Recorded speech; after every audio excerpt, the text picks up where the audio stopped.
Let's say that and it's been posited, he gets the two breakaway regions and a guarantee that Ukraine doesn't join NATO.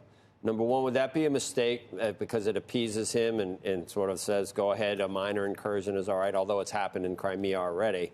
And at this point, he's already gone so far into the country. Would that be, in his view, not getting enough and losing face, and that's not what he really wants anymore?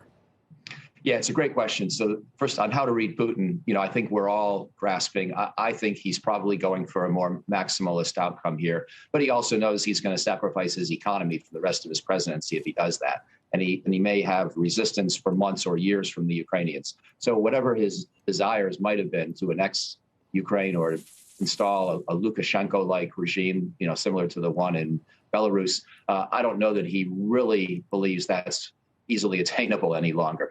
So now we have to talk about terms, as you say.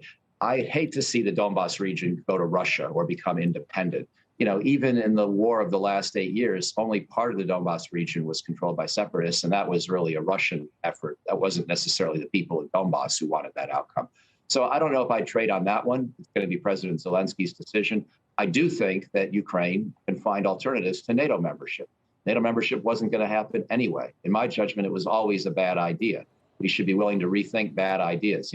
I think Henry Kissinger or John F. Kennedy in the Cuban Missile Crisis would have looked for small areas where they could be flexible and make concessions as long as they got the core outcome they wanted on the major crisis at hand. And so here, getting Russian troops off Ukrainian soil is the main objective. Stopping the war is the main objective. And if Ukraine has to be permanently neutral, provided that Russia can be expected to help uphold that, and we'll change our own promises if they don't.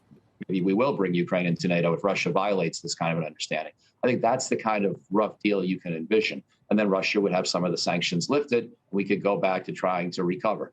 I think that's the broad framework that we should be exploring or encouraging President Zelensky to explore.